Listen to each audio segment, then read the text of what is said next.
পরিচয় নয়, কিন্তু আমি কোটি কোটি জন্ম ভগবানেরই ছিলাম, এ জন্মেও আছি, আগামীতেও ভগবানের থাকবো। ভগবানের এই পরিচয় শাশ্বত।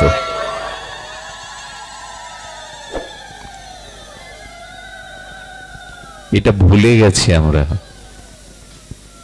যে শাশ্বত পরিচয় আমি ভগবানেরই। সেটি দেখুন, অর্জুন প্রশ্ন করে বসছেন গীতাকার অখণ্ড অধ্যায় ভগবান শ্রীকৃষ্ণের কাছে। ভগবান বলছেন, অর্জুন, তোমাকে এই যে দিব্য জ্ঞান আমি প্রদান করছি, এই জ্ঞান আজকের নয়, অনাদি শাশ্বত অব্যয় চিরন্তন জ্ঞান। পরম্পরায় সেটি বিস্মৃতি হয়ে গেছে। এই জ্ঞান আমি প্রথমে সূর্যকে দিয়েছিলাম, বিবস্বান মনুকে। এই জ্ঞান আমি সূর্যকে দিয়েছিলাম, পরম্পরা ধারায় মনুকে দিয়েছিলাম। এবার যখন বলছেন, অর্জুন হেসে বলছেন, প্রভু, তোমার জন্ম, তোমার আবির্ভাব তো সেদিন। তুমি কি সূর্যের থেকেও বড়, যে এই জ্ঞান সূর্যকে প্রথমে দিয়েছিলে? অর্জুনও ভগবানের পরিচয় ঠিক ঠিক বুঝতে পারছেন না। বলেন, সূর্যের জন্ম তো সৃষ্টির আদিতে, তুমি জন্মেছ তো দাপরে। তুমি সূর্যকে এই প্রজ্ঞা, এই জ্ঞান দান করেছিলে, শাশ্বত জ্ঞান। তাহলে কি তোমার জন্মের সাথে সূর্যের জন্মের ব্যবধান তো বহু। ভগবান তখন হেসে বলেছিলেন, বহুমেবে ব্যতীতানি জন্মানি তাবর্জুন। কথাটি খুব ধ্যান দেওয়া দরকার। অর্জুন, তোমার আমার বহুবার এ জগতে আসা যাওয়া হয়ে গেছে।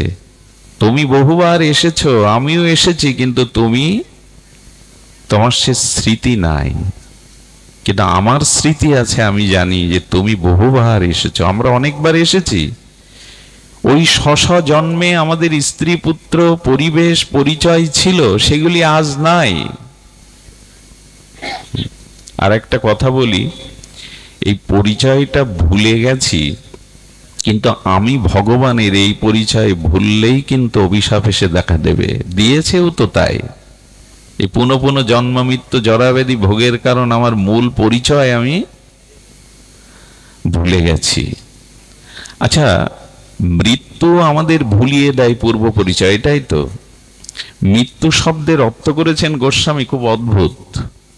রূপ গোস্বামী মৃত্যু শব্দের অর্থ করেছে মৃত্যুর অত্যন্ত বিস্মৃতি। তার মানে পূর্বজন্মের যা কিছু স্মৃতি, সবকিছু ভুলে যাওয়ার নাম হলো মৃত্যু। অতীতে যা কিছু ছিল পরিচয়, আমার যা কিছু ঘটনা, দুর্ঘটনা, সেই অতীতের সমস্ত স্মৃতি অত্যন্ত বিস্মৃতির নাম হলো মৃত্যু। যা সব ভুলে গেছি। আমার মনে হয় এটা ভগবানের করুণার দান।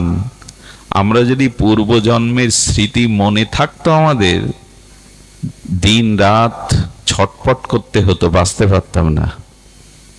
ভগবান কত করুণাময়, মৃত্যুটা রেখেছিলেন মাঝখানে, এই জন্য বাঁচা।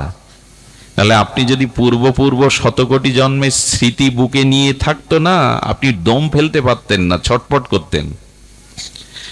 বর্তমান এই জন্মে আমার কত শত্রু, আর যদি অতীত জন্মের শত্রুর কথা মনে থাকতো, আপনি নিঃশ্বাস নিতে পারতেন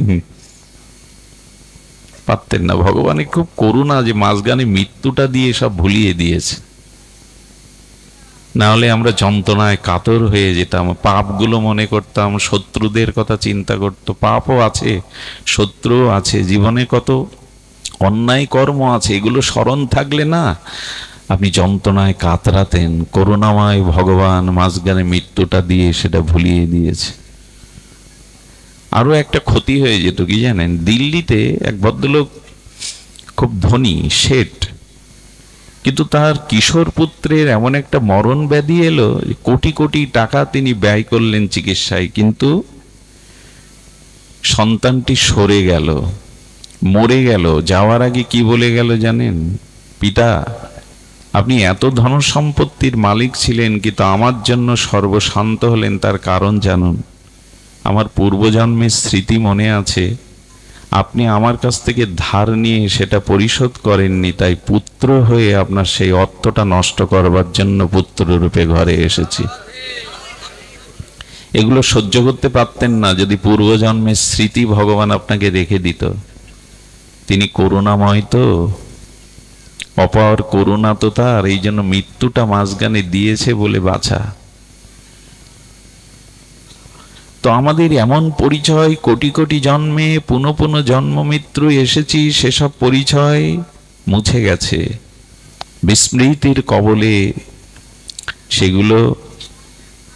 সেগুলো স্মৃতিতে নাই। বহুমেব ব্যতীতানি জন্মানি তাবর্জুন, তোমার বহুবার জন্ম হয়েছে তুমি জানো না, আমি জানি। সূর্যের বহু পূর্বে আমি স্বয়ম্ভু, আমি স্বয়ং। এজন্য আমাদের এই যে পরিচয়, যে পরিচয়ে আমরা পরিচিত। আচ্ছা দেখবেন আমাদের আইডি কার্ড, জাতীয় পরিচয়পত্র, এখানে আমি যদি সাতক্ষীরা জেলার লোক হই, ওখানে জেলা সাতক্ষীরা, উপজেলা আছে, আপনি তারাশিতে আছেন, এখানে আপনার জেলা গোপালগঞ্জ ইত্যাদি লেখা থাকে, কিন্তু ওইখানে একটা পরিচয় সবার এক থাকে, আমরা বাংলাদেশি। থাকে কি না? জেলা আলাদা থাকতে পারে, নাম আলাদা থাকতে পারে, ঠিকানা আলাদা থাকতে পারে, কিন্তু সব জাতীয় পরিচয়পত্রে একটা জায়গায় সবার মিল আছে, আমরা সকলে বাংলাদেশি। তেমনি বলতে হয় শত কোটি পরিচয় নিয়েছি, এটা মূল পরিচয় নয়। মূল পরিচয় আমি ভগবানেরই, আর কারো নয়। দেখুন, কোন যাত্রা মঞ্চে যদি হরিশ্চন্দ্রের রোল করে কেউ, তো অনেক সাধারণ গ্রাম্য লোক ওই যাত্রা দেখতে আসে। একবার উড়িষ্যায় এরকম একটা যাত্রা হয়, একজন সাধারণ অজ্ঞ গ্রাম্য সরল মূর্খ লোক যাত্রা শুনতে এসেছে, দেখছে হরিশ্চন্দ্র সব দান করছে, রাজ্য দান করছে, সবকিছু। উনি পরের দিন যাত্রা ভঙ্গের পরের দিন খুঁজতে খুঁজতে যিনি হরিশ্চন্দ্রের রোল করেছেন ওনার বাড়ি গেছে। তো সন্ধান নিতে নিতে ওনার বাড়ি গিয়ে ওনাকেই জিজ্ঞাসা করছেন, কালকে যিনি হরিশ্চন্দ্রর ভূমিকাতে ছিলেন, এটা কি হরিশ্চন্দ্রের তার বাড়ি? উনি নিজেই প্রশ্ন করছেন, কেন? হরিশ্চন্দ্র এত দাতা, এত দান করেছেন, তাই আমি তার কাছে এসেছি, আমি গরিব দুঃখী, আমারও যদি কিছু দান করেন। তখন উনি বলছেন, হরিশ্চন্দ্র কালকে এখানে ছিল, আজকে চলে গেছে। উনি বললেন, যদি পরিচয় দিতাম, তোর সরলতায় আমাকে ঘিরে ধরতো, আমায় কিছু দাও। এই যে পরিচয় আমরা সংসারে অভিনয় করছি, রঙিন রঙ্গমঞ্চে, সংসার রূপ মঞ্চে, এ পরিচয়ে থাকলে আপনি যন্ত্রণায় মরে যাবেন। এই পরিচয়টা ঘোচান, গিয়ে বলুন, প্রভু আমি তোমার। এ ভব রঙ্গমঞ্চে কেউ পিতার ভূমিকায়, কেউ মায়ের ভূমিকায়, কেউ স্ত্রীর ভূমিকায় অভিনয় করছি মাত্র, কর্তব্য করছি মাত্র, কিন্তু এরা আমার কেউ না।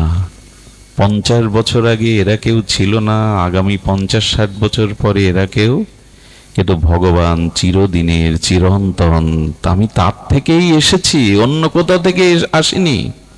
দেখুন, পিতামাতা আমার দেহ দিতে পারে, আত্মা দিতে পারে না। দেহ আত্মা সৃষ্টি করতে পারে না, আত্মাই দেহকে সৃষ্টি করে। খুব মূল্যবান কথা, নোট করে নিন হৃদয়ে। দেহ কখনো আত্মা সৃষ্টি করতে পারে না, আত্মা আছে তাই দেহের সৃষ্টি। আত্মাটা পিতামাতা দিতে পারে না, ডাক্তারও দিতে পারে না, আত্মা তো তিনি, সেই স্বয়ং সচ্চিদানন্দ বিভু, সচ্চিদানন্দ ভগবান পরমাত্মা, তিনি আত্মা রূপে এই দেহের মধ্যে কৃপা করে এসেছেন। এই জন্য আমি তার। এবং এই জড় দেহ, এই পিণ্ড, রক্ত মাংসের পিণ্ড, জড় দেহ, এগুলিও আমার নয় তো। যে 5টা থেকে এই দেহকে প্রকৃতি রচনা করেছিল, মৃত্যুর সাথে সাথে ওই 5টা ধার নিয়েছিলাম, আবার তাকে দিয়ে দিতে হয়। শেষ নিঃশ্বাস ত্যাগ মানে, শেষ নিঃশ্বাস ত্যাগ মানে তো মৃত্যু। অমুক শেষ নিঃশ্বাস ত্যাগ করেছেন। তার মানে বাতাসটা বাতাসে ছেড়ে দিলাম, অনন্ত ব্রহ্মাণ্ডের যে বায়ুতে ছেড়ে দিলাম, যার কাছ থেকে দেহের এই 5টা উপাদান নিয়ে দেহটা রক্ত মাংসের পিণ্ড তৈরি হয়েছিল, ধার নিয়ে নিঃশ্বাস ত্যাগ মানে বায়ু ছেড়ে দিলাম। আচ্ছা, কোনো মৃত লাশের গায়ে হাত দিয়ে দেখেছেন লাশটা তাপ হয় কিনা? শিশু হোক, বৃদ্ধ হোক, যুবক হোক, সব লাশের গায়ে হাত দেখবেন বরফের মতো। কেন? কেন? অগ্নিতত্ত্ব, যে তাপ তত্ত্ব, সেটা চলে গেছে। এই প্রপঞ্চময় বিশ্ব ব্রহ্মাণ্ডের থেকে ওই 5টা জিনিস কুড়িয়ে এই দেহটা তৈরি হয়েছিল।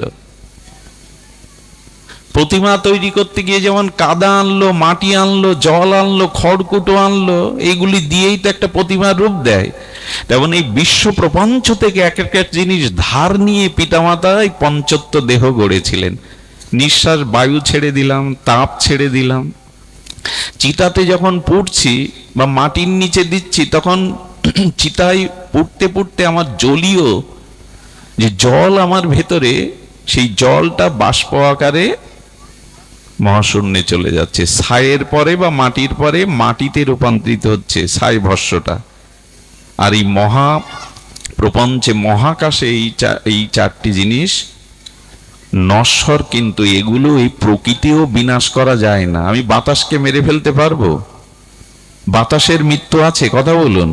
তাপের মৃত্যু আছে, মাটির মৃত্যু আছে, আকাশের মৃত্যু আছে, জলের মৃত্যু আছে। সে তো যায় বাষ্প হয়ে, আবার আসে, আবার যায়। মরে কে? কেউ তো মরে না, রূপান্তর হয়। এগুলো জানলে শোক থাকে না, হাও মাও করে চিৎকার করতে ইচ্ছা করে না। যখন জ্ঞানী এগুলো জানে আমার মৃত্যু নেই, আমি অজর, অমর, শাশ্বত, সনাতন, চিরন্তন। ভাবাবেগে চললে হবে না, এই তত্ত্বগুলো জানতে হবে যদি শোক থেকে দূরে থাকতে হয়। মৃত্যু ভয়ও আপনাকে ভীত করতে পারবে না, কারণ আপনার মৃত্যুই নেই। অবস্থার পরিবর্তন হচ্ছে, প্রেক্ষাপট পরিবর্তন হচ্ছে, নূতন নূতন পরিচয় আসছে, আমার মৃত্যু নেই। এই তত্ত্বগুলো সদ্গুরু, সৎশাস্ত্রের কাছ থেকে জানা প্রয়োজন। হই হুল্লোড় করে আবেগে চলে কিছু হবে না। এজন্য আমি শাশ্বত, সনাতন, চিরন্তন, অব্যয়, অজর। আমি ভগবানেরই, ভগবান আমার। যেদিন প্রকৃতভাবে অনুভূতির দ্বারা এই পরিচয়ে পরিচিত হতে পারবেন, সেদিনই আপনার প্রকৃত পরিচয় আপনি লাভ করবেন। আমরা বড় মায়াবদ্ধ ভুল করে বসেছি, আমি অমুক তমুক। এই জন্য মহাপ্রভু সনাতনের এই 700 সনাতন প্রশ্নের উত্তর দিচ্ছেন। কে আমি? মহাপ্রভু বললেন, জীব নিত্য কৃষ্ণ দাস। উপনিষদ বলছেন, মামই বাংশ জীবলোক জীবভূত সনাতন, তুমি ভগবানেরই অংশ। তিনি অংশী, তুমি অংশ। এই পরিচয় মৌখিকভাবে বললে হবে না। এই পরিচয় আমাদের এই জন্য নিজের কাছে বারবার প্রশ্ন করতে হয়, নিজের কাছে বারবার জিজ্ঞাসা করতে হয়, কে আমি? পরম পুরুষ রামকৃষ্ণদেব একটু অপূর্ব সহজ দৃষ্টান্তের দ্বারা আমাদের জানিয়েছেন। আপনার বাড়ির কাজের যে মেয়েটা কাজ করে না, ও দেখবেন আপনার বিবাহতে, উৎসবে, বাড়ির কোনো আনন্দ অনুষ্ঠানে ও নূতন পোশাক পরে, সাজগোজ করে, হাসি ঠাট্টা আনন্দের ভেসে যায়। আবার আপনার গৃহে কোনো বিপদ এলে, মৃত্যু এলে, কোনো শোক তাপ এলে তার মুখ অন্ধকার হয়, সেও চোখে তার জল চলে আসে। কিন্তু ও যখন রাত্রে বিছানায় মাথায় বালিশটা দিয়ে একান্ত ভাবে, আমি এদের কেউ না, আমার গ্রাম সেই দূর গায়ে, এরা আমার কেউ না। ঠাকুর বললেন, সংসারে এভাবেই থাকো, এদের সাথে পরিচয় হয়েছে, এটা গত জন্মেও ছিল না, আগামীতেও থাকবে না। এইখানে তুমি কিছুদিনের জন্য ঋণ ছিলে এদের কাছে, সেই ঋণ পরিশোধ করতে কর্তব্য রূপে এদের মধ্যে থাকো, তুমি এদের কেউ না। আর আমরা ভেবেছি আমাদের আর আমি করতেই তো গেল, আমি অমুক, আমি অমুক, এই পরিচয় করতে করতেই তো জীবন গেল। আস্ফলন করে কত বড়ি, চেনো আমাকে, আমি কে? এই জন্য 700 পরিচয় ভগবান জানিয়েছেন, তুমি আমার। পৃথিবীতে সব থেকে চিরন্তন সত্য কথা যখন ভগবান বলে তুমি আমার, এটাই সত্য। আর জীব জগতের যখন কেউ বলে তুমি আমার, আচ্ছা বলুন তো, আমার বস্তু তো আমার অধীন, এই করতালটা আমার বলছি, এটা আমার অধীন না? কিন্তু যখন আমি চলে যাচ্ছি এই সংসার থেকে, মৃত্যুরূপ সেই কাল এসে আমাকে নিয়ে যাচ্ছে, তখন আমার যারা, তারা কিন্তু আমাকে রাখতে পারছে না, পারেও না। আমার বলে যারা পরিচয় দিচ্ছে তুমি আমার, তুমি আমার, তারা আমাকে রাখতে পারে না। আবেগে মাঝে মাঝে কি বলে জানেন প্রিয়জনেরা? মরণ যদি দুয়ারে আসে আমি ফিরিয়ে দেব, আমার কাছ থেকে তোমায় কোথাও যেতে দেব না। এটা খুব ভালো লাগে কথাগুলো শুনলে, নাটকের সংলাপ, উপন্যাসের সংলাপ খুব ভালো লাগে। প্রিয়া যদি প্রিয়কে বলে, ওপারের ডাক যদি আসে, শেষ কেয়া হয় পাড়ি দিতে, মরণ তবু তোমায় কোনোদিনও পারবে না কেড়ে নিতে। কেমন ভালো লাগে লতা মঙ্গেশকর যদি গায়।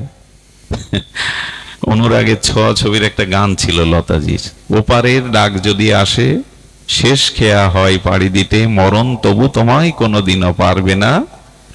কত ভালো লাগে। কিন্তু যেদিন মরণ এলো সেদিন জিজ্ঞাসা করুন তোকে, আর রাখতে পারলে না তুমি? অবুঝ লোক কি করে জানেন, আবেগী লোক কি করে জানেন? যখনই বলে আমি মরে যাব, তখন আবেগতাড়িত প্রিয়জনগুলো মুখে আচ্ছাদন দিয়ে বলে, মরণের কথা বলো না, মরণের কথা বলতে নেই, আমার আগে তোমায় যেতে দেব না। কত ভালো লাগে কথাগুলো। কথাগুলো ভালো না, আবেগী মানুষের কথা। বরঞ্চ মরণের কথাটাই প্রতিদিন 2-10 বার বলবেন, মরণের কথাটাই বারবার চিন্তা করবেন। ওই কথাটাই বেশি করে শুনতে হয়, শোনাতে হয়, মরণের কথা।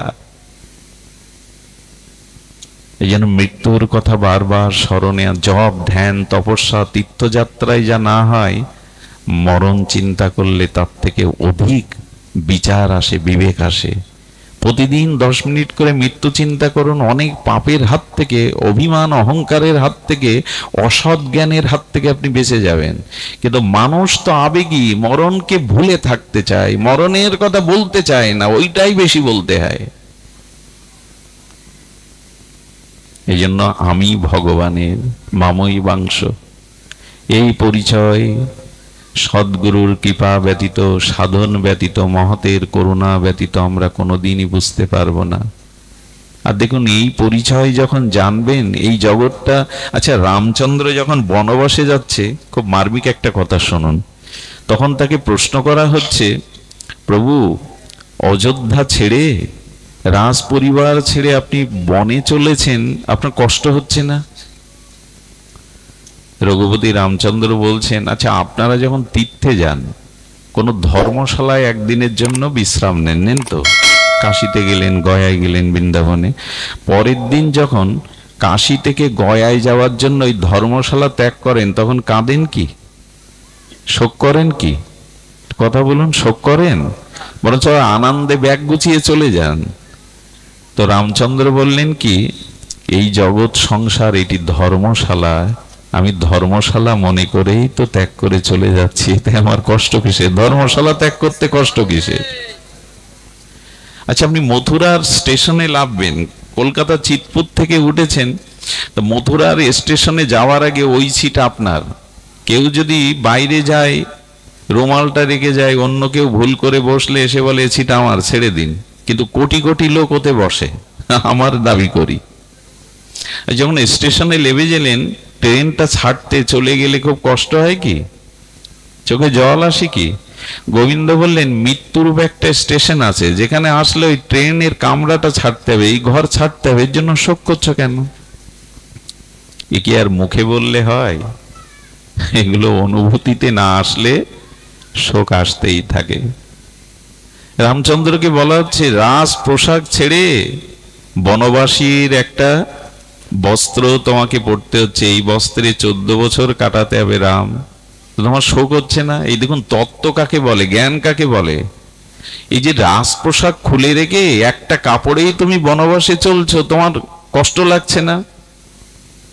রামচন্দ্র দৃষ্টান্ত দিয়েছিলেন, জলের ওপরে কাই পড়ে দেখেছেন? একটা ফেনা মতো পদ্মা পড়ে, জল নিতে গেলে কি করে মানুষ? ওটাও তো জলের ওপরে জল, ওইটা ঢেউ দিয়ে সরিয়ে জলটা তুলে নেয়।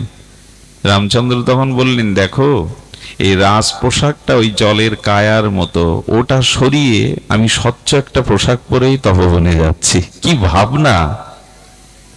আমি ভালো পোশাক পেলাম না, আমার ভালো পোশাক নেই বলে অনেকেই দুঃখ করে, অমুকের এই মূল্যবান পোশাক আমার নাই, তাই নাই। রামচন্দ্র কি বলছেন একবার শুনুন। ভাগবত কেন শুনতে হয়? এটি জীবনে তত্ত্ব এনে দেয়, মীমাংসা এনে দেয়।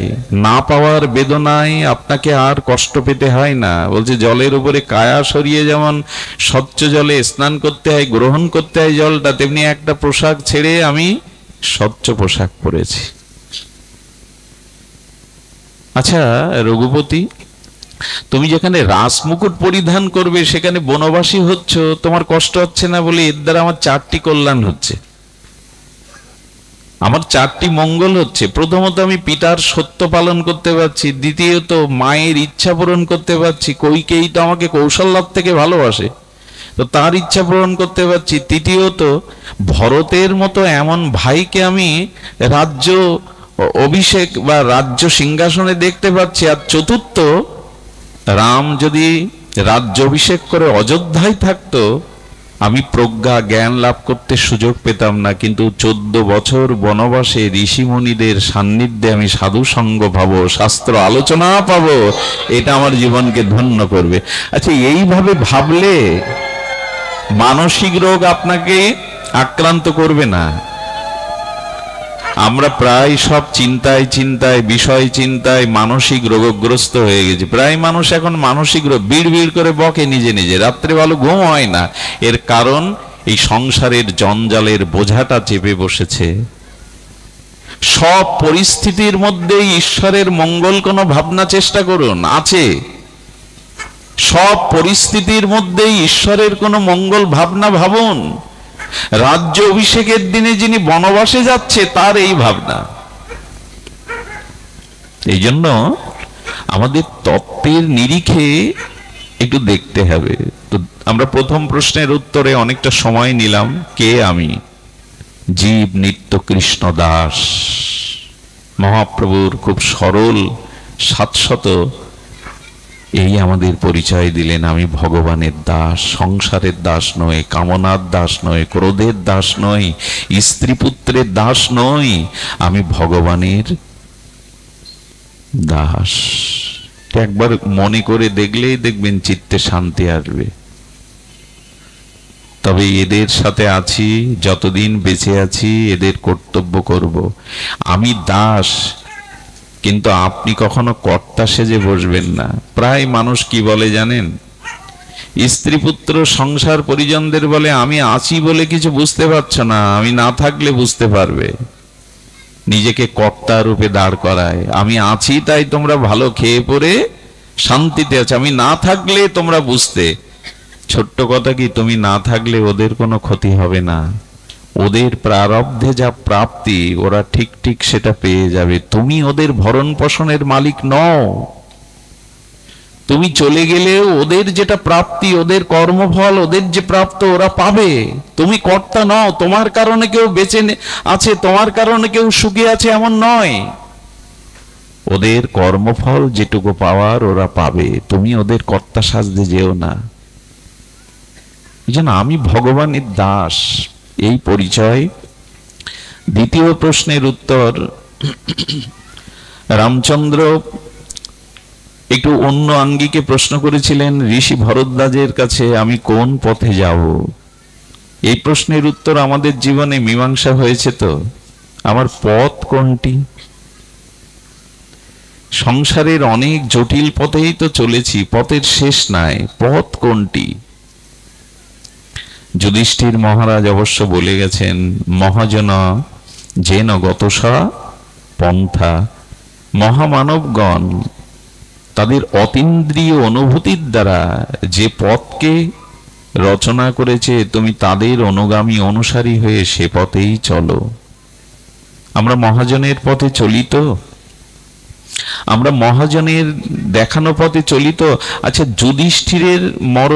যুধিষ্ঠির মহাপ্রস্থানে গেল কোন পথ দিয়ে? স্বর্গরাহনে পঞ্চপাণ্ডব দ্রৌপদীকে নিয়ে মহাপ্রস্থানে চলে গেল। মহাপ্রস্থান শব্দের অর্থ হলো যে পথে গমন করলে আর পুনরায় ফিরে আসতে হয় না। যুধিষ্ঠির একমাত্র সেই মহাপ্রস্থানের পথে গেলেন। এই পথ কোথায় পেল যুধিষ্ঠির? আর কেউ পায়নি।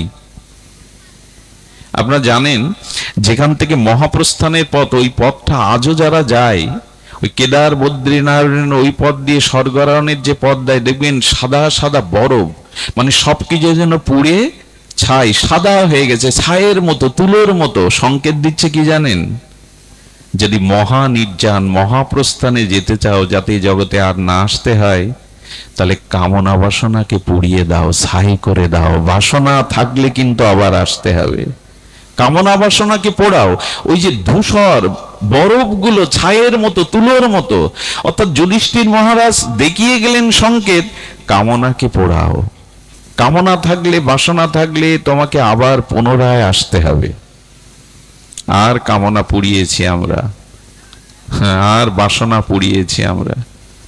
আমাদের একজন তত্ত্বজ্ঞ আলোচনা প্রসঙ্গে বলতেন, বিজ্ঞানীরা আকাশের নক্ষত্র সংখ্যা কত হয়তো একদিন তাদের প্রযুক্তি, তাদের মনীষার দ্বারা বলে দেবে। পৃথিবীর ধূলিকণার সংখ্যা কত, এটাও হয়তো এক সময় গণনা করে আধুনিক বিজ্ঞান বলতে সমর্থ হবে। কিন্তু বিজ্ঞান কখনো এটি বলতে সমর্থ হবে না মানুষের কামনা বাসনার সংখ্যা কতগুলো। এই জন্য বলছেন পুড়িয়ে দাও। যুধিষ্ঠির পোড়ালো কি দিয়ে জানেন? পোড়ানোর অগ্নিটা হলো, জ্ঞানটা হলো, বস্তুটা হলো সব গোবিন্দ তোমার, আমার বলে কিছু নেই। এই হলো যুধিষ্ঠির, এটাই ভাবতেন সব তোমার কৃষ্ণ। এই জন্য বনবাসে যাচ্ছেন, দ্রৌপদীর বস্ত্রহরণ হচ্ছে, ভিক্ষা করে খাচ্ছে যুধিষ্ঠির প্রশান্ত, দৃঢ়, পর্বতের মতো শান্ত। কেন জানেন? এ সবই তোমার কৃপা, সবই তো তোমার। এই জন্য যুধিষ্ঠির ওই পথে যেতে পেরেছিলেন, আর কেউ পারেনি, কারণ সবকিছু গোবিন্দকে সমর্পণ করে বলেছিলেন আমার কিছু নয়। আচ্ছা, দুর্যোধন কি বলেছিল? ঠিক এর বিপরীত, সব আমার, হস্তিনাপুরও আমার, হ্যাঁ, ইন্দ্রপ্রস্থ আমার, রাজপথটাও আমি যুবরাজ, আর কেউ যুবরাজ হবে কেন? এরপরে নারদের কাছে দুটো মালা, একটা উত্তম মালা, একটা অধমের মালা। দুর্যোধন অহংকারী উঠে বলছেন উত্তম মালা আমার গলে দাও, আমি যুবরাজ। নারদ বলছে একটু ভেবে চিনতে কথা বলো দুর্যোধন, হ্যাঁ তুমি উত্তম, তুমি উত্তম, ভেবে চিনতে কথা বলো। যুধিষ্ঠিরের কাছে গিয়ে বলছেন এই মালা দুটো এনেছিলাম, একটা উত্তম মালা, একটা অধম মালা। যুধিষ্ঠির বলছেন যিনি উত্তম, যাকে এই মালা শোভামান হয়, তার আসন পড়ে আছে, একটু পরে আসবেন, আপনি অপেক্ষা করুন। অর্থাৎ শ্রীকৃষ্ণের আসন দেখিয়ে দিচ্ছে, ওনার আসনটা পড়ে আছে, একটু বাদেই উনি উপস্থিত হবেন। উত্তম মালাটা কৃষ্ণের গলে দিন, বলে অধম মালাটাও দিতে হবে, একই জায়গায় দুজনকে খুঁজে পেতে হবে। যুধিষ্ঠির বললেন অধম মালাটার যোগ্য আমি, আমার গলে দিন। তো দুর্যোধন কারা? যারা যশ খ্যাতি সব আমার, সব আমার, এরাই দুর্যোধন। আর এদের পরিণতি কি হয় জানেন? এই জগতে সব কিছুই আমার, যারা দাবি করে সব আমার, এদের মৃত্যুটা, দুর্যোধনের মৃত্যু বড় ভয়ানক হয়েছিল জানেন তো? সন্ধ্যা আধার নেমে এসেছে, আর ভীমের গদাঘাতে রক্তাক্ত দুর্যোধন পরিজনহীন, আত্মীয়হীন, সমবেদনা জানানোরও কেউ নেই, ছটপট করছে কুরুক্ষেত্রে। রক্তাক্ত যন্ত্রণাকাতর দুর্যোধন সন্ধ্যার সময় পাশে সমবেদনা জানানোরও। দেখো, সংসারে যারা আমি অহংকার নিয়ে থাকে, সব আমার দাবি করে, যারা অহংকারী, যারা আমিত্বই যাদের প্রধান সত্তা, যে সব আমার, এদের মৃত্যুটা দেখো। এরা পরিজনহীন, সজ্জনহীন, অনুভূতি জানাবার কেউ নেই, যন্ত্রণায় ছটফট করছে, চারিদিকে ভাইদের লাশ, রক্ত, শোক, এর মধ্যে যন্ত্রণায় কাতর দুর্যোধন মোচ্চা যুধিষ্ঠিরের দিকে তাকাও, যিনি অভিমান ত্যাগ করে সর্বস্ব গোবিন্দকে দিয়েছেন। তার পথটা দেখো, মহাপ্রস্থানের পথ। কোন পথ চাই আমরা? এই যে কামনা বাসনা, পাপ অপরাধ জড়ো করে যাচ্ছি ভোগ বাসনা প্রবৃত্তির দ্বারা, পথ পাবো তো? মৃত্যুর পরে পথ পাবো তো? আমার মনে হয় কোন পথে যাব এই জিজ্ঞাসার উত্তর হলো, মৃত্যুর পরে আপনি কোথায় যাবেন ওটা এখন ঠিক করে নেন। মৃত্যুর পর কিন্তু দেহ থাকবে না, ওই সময় আপনার কোনো স্বাতন্ত্র ইচ্ছার, এখন যেমন দেহটা আছে, আপনি পূর্বে যেতে পারেন, পশ্চিমেও যেতে পারেন, আপনি পুণ্যের পথে যেতে পারেন, পতন বা পাপের পথে যেতে পারেন। মৃত্যুর পর কিন্তু দেহ থাকবে না, ওখানে আপনার ইচ্ছায় তখন কিছু করতে পারবেন না। তখন সারা জীবনের কর্মফলই আপনাকে পথ দেখাবে আপনি কোথায় যেতে চান। এখনই ঠিক করে নেন যে আপনি কোথায় যাবেন, পথ ঠিক করে নেন। এই যে ডাক্তারবাবুর এই যজ্ঞ অনুষ্ঠানে আসতে গিয়ে আমাদেরও একটা পথ চিনে আসতে হয়েছে। লক্ষ্য বস্তুতে পৌঁছাতে গেলে আগে থেকে পথ নির্দেশনাটা, মৃত্যুর পরে যাব কোথায় মা ঠিক করেছি? বলে ঠিক করা যায়? বলে অবশ্যই যায়। আব্রহ্ম ভুবনা লোকা পুনরাবর্তিনা সহর্জন মামপ্যেত্ত তু কন্তে পুনর্জন্ম ন বিদ্যাতে। অর্জুন, অর্জুন ব্রহ্মালোক পর্যন্ত গেলেও তাকে আবার ফিরে আসতে হয়, কিন্তু যে একবার আমার চরণে এসে পৌঁছায় তাকে আর পথহারা হতে হয় না, আর সে জগতে ফিরে আসে না। কোথায় যাব এটা তো আগে নির্ণয় করতে হয়। আমরা পথহারা, কোথায় যেতে চায় আদৌ? যায় একটা হবে। মানুষকে জিজ্ঞাসা করলে কি বলে জানেন? ও মরার পরের কথা ভেবে লাভ কি, যা হয় একটা হবে। এগুলো মূঢ়তা, এগুলো অজ্ঞানতা। আপনি সামান্য ভারতে যাবেন, তার আগে কত ভিসা, পাসপোর্ট, কোন স্থানে যাবেন, কার বাড়ি যাবেন, কোন ল্যাগেজ নেবেন, এত কিছু গোছগাছ করা লাগে। কত আত্মীয়র বাড়িতে গেলে আপনার কত প্রস্তুতি করা লাগে। আর আপনি মৃত্যুর পরে কোথায় যাবেন, কোন পথ আপনার, এটা নির্ণয় করার ভাবনা আমাদের মধ্যে নেই। বেশ খেয়ে পরে ভালোই আছি, তারপর কি হবে, তারপর যা হবে সেটা এখনই ভাবতে হয়। পথ কোনটি? পথ হলো এই জন্ম মৃত্যু জরাব্যাধির অভিশাপ থেকে মুক্তির পথ। যে পথে তোমার দুয়ারে যাওয়া যায়, যে পথে তোমার রাজ্যে যাওয়া যায়, আর যেন ফিরে না আসতে হয়। এই নিদারুণ অভিশাপ আর যেন আমাকে স্পর্শ না করে, সেই পথটা আজকেই নির্ধারণ করুন, এখনই নির্ধারণ করুন কোথায় যাব আমি। মৃত্যুর পর কিন্তু কোনো খাতির খাটবে না, সেখানে অর্থ, পদ, যশ, খ্যাতি আপনাকে আলো দেখা দেবে না, আপনি ওখানে পথই পাবেন না। কিছু মনে করবেন না, আমাদের উপরে 7টা লোক আছে, ভূ ভুব সা মহাজন সত্য তপ, এরপরে তো আরো আছে অযোধ্যা, বৈকুণ্ঠ, গোলক, বৃন্দাবন, বিরজার ওপারে, এরকম অনেক। এই লোকগুলোর কথা জানতে হয়। আচ্ছা, শুকর কুকুরগুলো মরে ওদের আত্মা কোথায় যায়? মাছি, এত কীট পতঙ্গ, ওদের আত্মায় ভূলোক ছেড়ে ভূলোকে যেতে, ঊর্ধ্বলোকে যেতে পারে না। খুব ধ্যান দিয়ে শুনুন, খুব দার্শনিক বিচার করেছেন এখানে। শুকর কুকুরগুলো মারা গেলে ওদের আত্মার গুলো গতি কি হয়? অত্যন্ত পাপী, আত্মহত্যাকারী, জীবনে সারা জীবন অপরাধ পাপ করে গেছে, এদের আত্মাগুলো এই ভারী স্তর থেকে উপরে যেতে পারে না। এদের আত্মার, জীবাত্মার গতি ঊর্ধ্ব দিকে হয় না। এদের আত্মাগুলো এই ভারী স্তরে।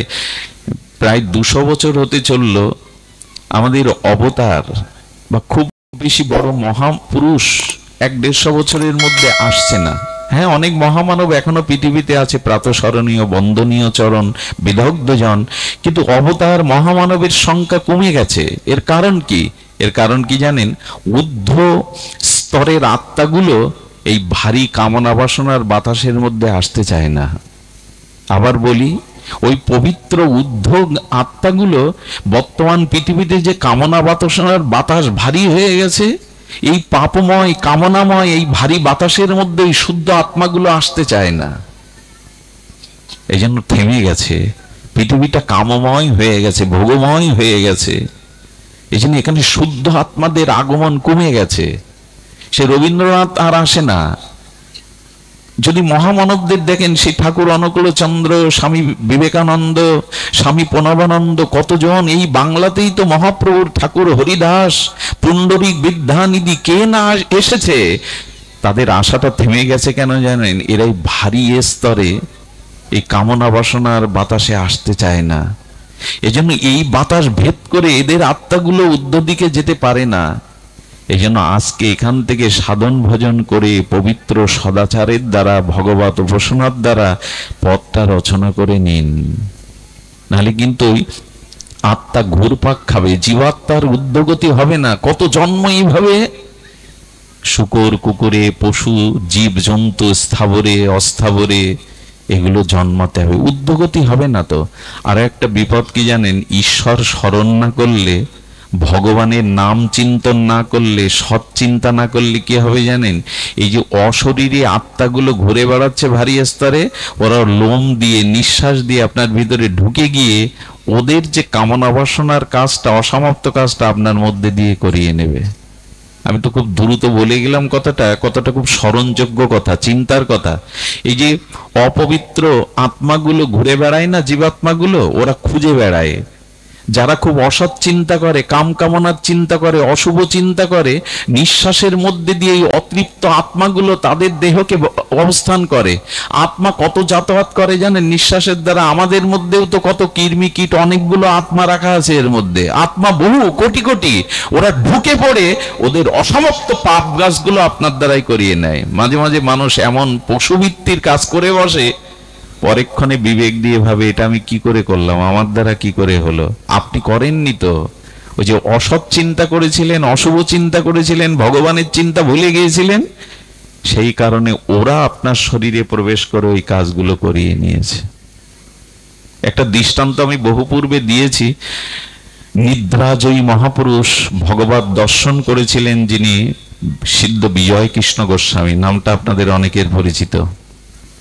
ইনি ভগবত দর্শন নিদ্রাজয়ী মহাপুরুষ।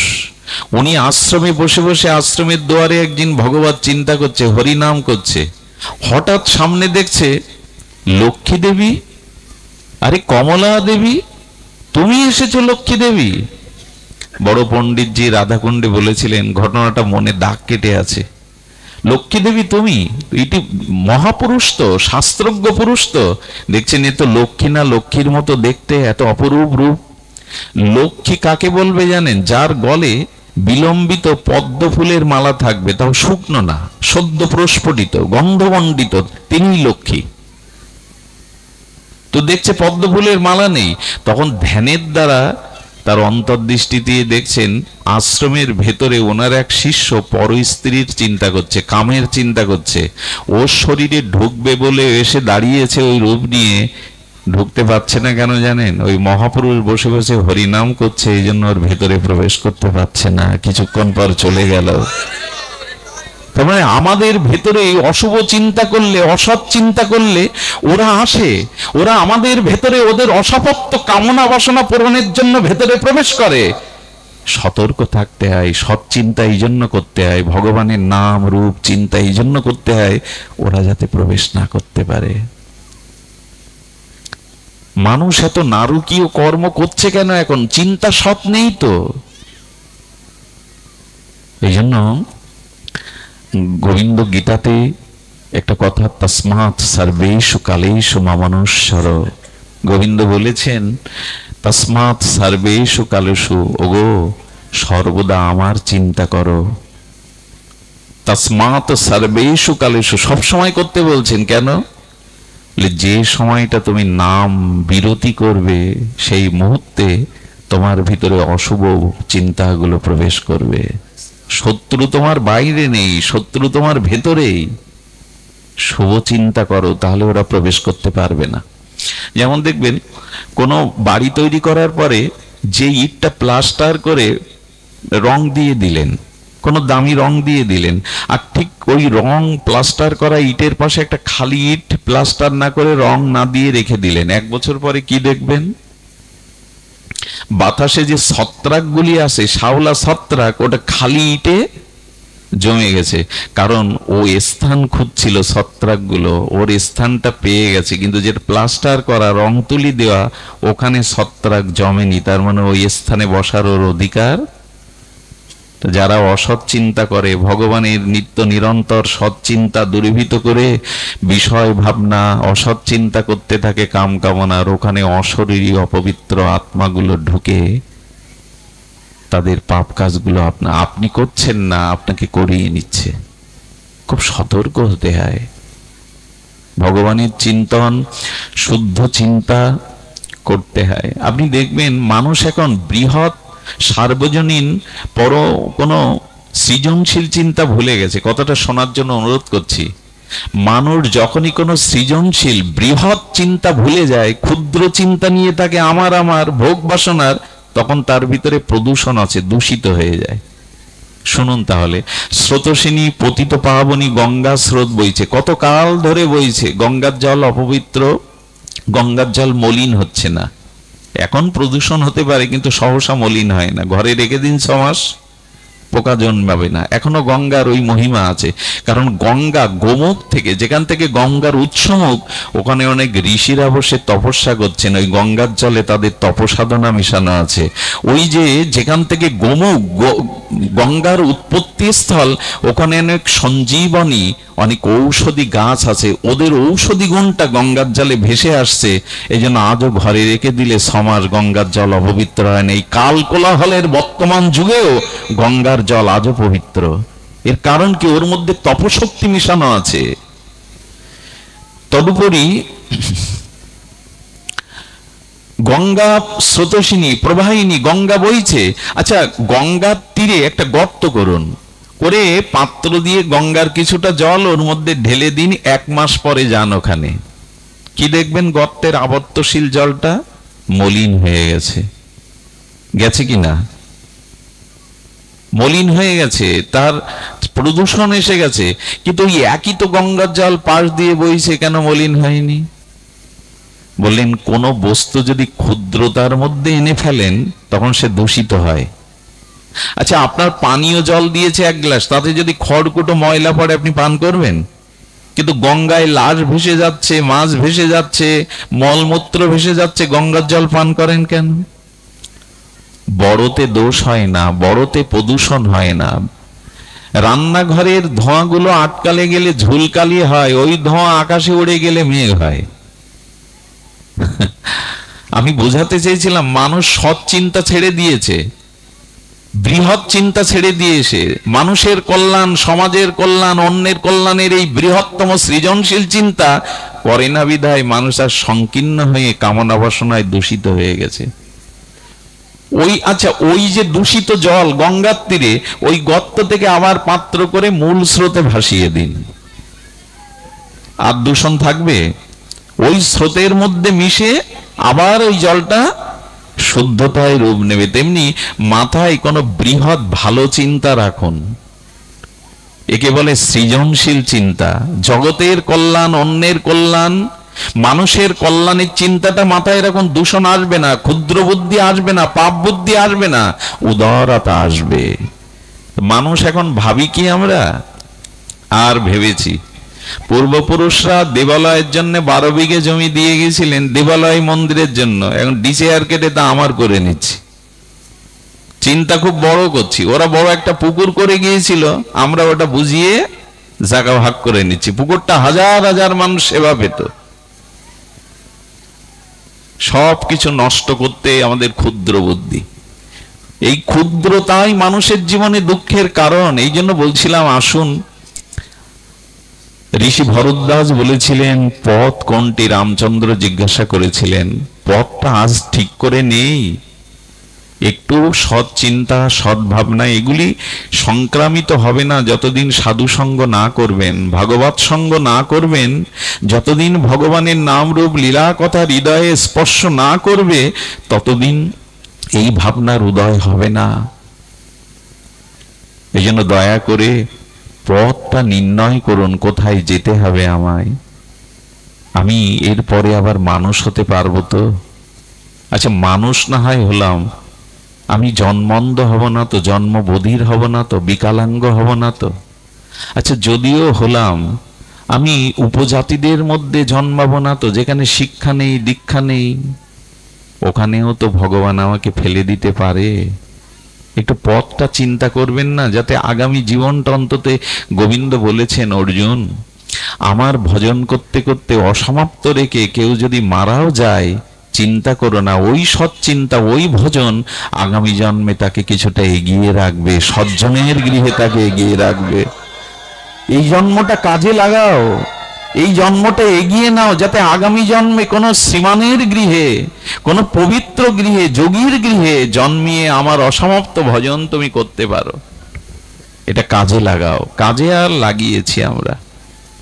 এই জন্য পথ হলো ভজনের পথ, নিজের মুক্তির পথ।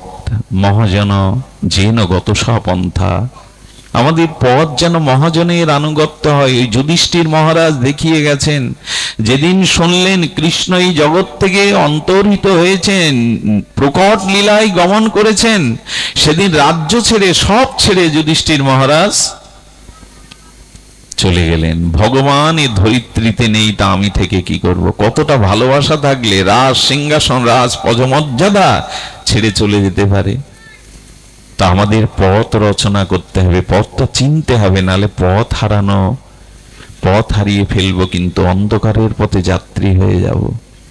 এই জন্য দয়া করে বলবো, আসুন ভজনের পথে আসুন, মুক্তির পথে আসুন, কল্যাণের পথে আসুন। ঋষিরা বহু পূর্বে তাদের অনুভূতিতে এই মন্ত্র, বেদ মন্ত্র ধ্বনিত করেছিল। অসতমা সদ্গময়া, তম সমাজ্যোতির গময়া, মৃত্যুম অমৃতম গময়া, অবিরাবির্ময়েদি। ওগো ওগো বিশ্ব লোকবাসী, শোনো সেই অমৃতের কথা। তুমি অন্ধকার থেকে আলোয় আসো, তুমি অধর্ম থেকে, অসত্য থেকে সত্যে আসো, তুমি মৃত্যু থেকে অমৃতের পথে যাত্রী হও। অবিরাবির্ময়েদি, তোমার মাঝে আমার প্রকাশ ঘটুক পুনঃ পুনঃ। এই মন্ত্র চিরস্মরণ রাখার কথা ছিল আমাদের, ভুলে গেছি। অসৎ থেকে সতে ফিরে এসো, অন্ধকার থেকে আলোয় এসো। না, এসব শুধু শুনতে ভালো লাগে, বলতে ভালো লাগে, কিন্তু জীবনে আলোর পথ গ্রহণ করলাম কই, মুক্তির পথ গ্রহণ করলাম কই?